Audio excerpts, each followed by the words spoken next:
Assalamualaikum warahmatullahi wabarakatuh. Apa kabarnya anak-anak di rumah? Bunila harap anak-anak dalam keadaan sehat walafiat, tidak kurang suatu apapun, sehingga anak-anak dapat melaksanakan aktivitas seperti biasanya. Anak-anak yang Bunila sayangi, hari ini kita akan melanjutkan pelajaran fikih kita.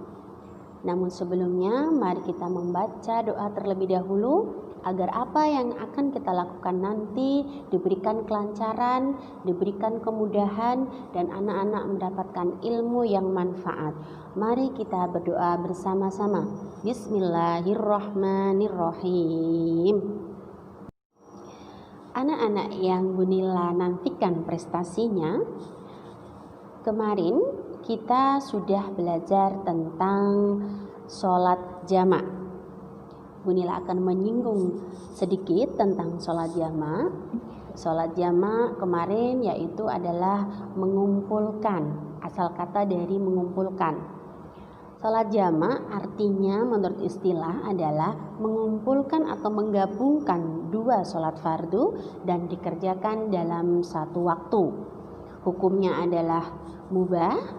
Ada dua cara mengerjakannya, yaitu jamak takdim dan jamak takhir. Tentu anak-anak masih ingat bukan? Alhamdulillah.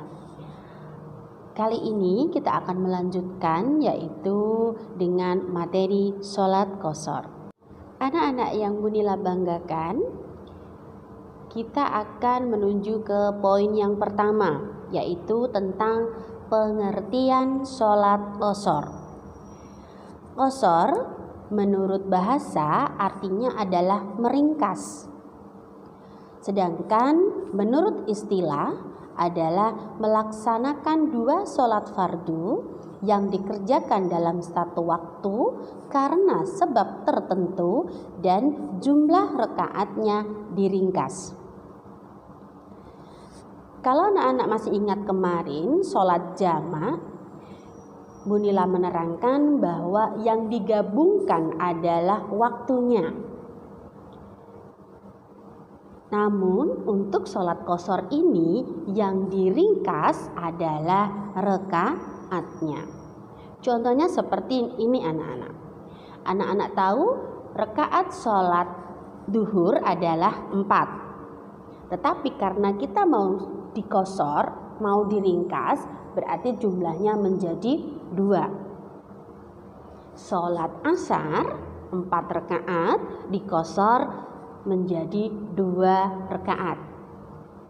Sholat isya yang 4 rakaat diqashar atau diringkas menjadi 2 rakaat.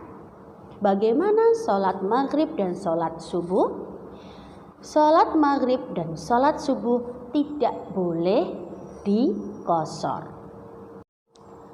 Poin yang kedua adalah hukum melaksanakan sholat qashar. Sholat qashar merupakan sebuah rukhsah atau keringanan yang diberikan kepada seseorang dalam kondisi tertentu, seperti dalam perjalanan jauh atau sedang dalam keadaan sakit. Dalam kondisi tersebut, seseorang boleh mengqashar sholatnya. Menurut Imam Syafi'i, hukum sholat qashar adalah mubah atau boleh. Anak-anak yang Bunila sayangi, seseorang yang dapat mengqashar sholatnya adalah ketika dia memenuhi syarat-syarat sebagai berikut. 1. Perjalanan yang dilakukan bukan untuk maksiat. Yang kedua, perjalanan melebihi 80,64 km. 3. Sholat yang diqashar hanya sholat ada atau sholat yang tunai.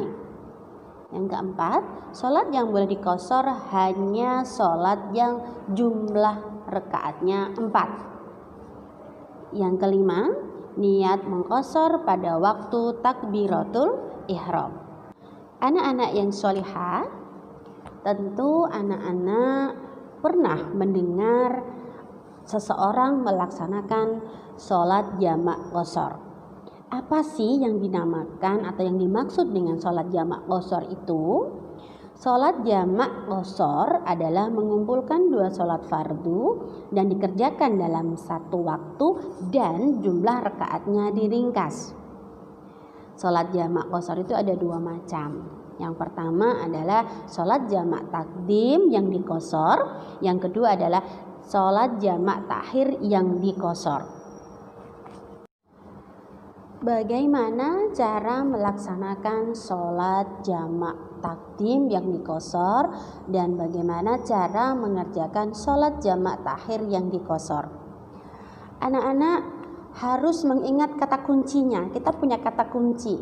Sholat jamak adalah menggabungkan dua sholat fardu dan dikerjakan dalam satu waktu. Itu jamak.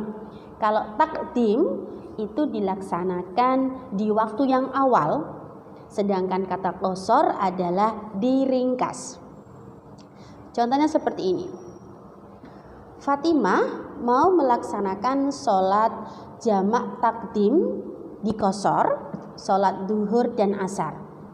Jadi Fatimah melaksanakan sholat duhur yang asalnya 4, kemudian diqashar menjadi 2. Lalu Fatimah salam, kemudian berdiri lagi untuk melaksanakan sholat asar yang 4 rakaat diqashar menjadi 2 rakaat. Fatimah melaksanakan sholat tersebut di waktu yang zuhur. Itu Fatimah melaksanakan sholat jamak takdim yang diqashar. Contoh lagi, Hasan melaksanakan sholat maghrib dan isya jamak takdim diqashar. Bagaimana caranya si Hasan melaksanakannya? Hasan melaksanakan sholat maghrib 3 rakaat. Setelah itu salam, kemudian langsung mengerjakan sholat isya yang 4 rakaat diringkas menjadi 2 rakaat. Hasan melaksanakan sholat jamak takdim yang diqashar di waktu yang awal atau di waktu maghrib. Lalu bagaimana cara melaksanakan sholat jamak takhir yang diqashar?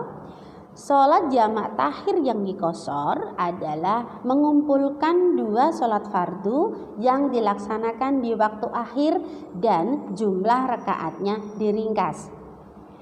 Contohnya, sholat duhur 2 rakaat dan sholat asar 2 rakaat dilaksanakan di waktu asar.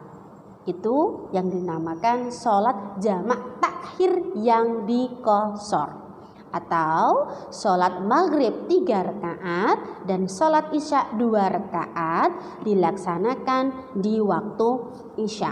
Itu yang dinamakan jamak takhir yang diqashar. Anak-anak yang Munila banggakan, itu saja pelajaran kita hari ini. Semoga anak-anak dapat memahami apa yang Munila jelaskan tadi. Mari kita akhiri pelajaran kita dengan membaca doa bersama-sama. Alhamdulillahirabbil alamin. Sampai jumpa anak-anak. Assalamualaikum warahmatullahi wabarakatuh.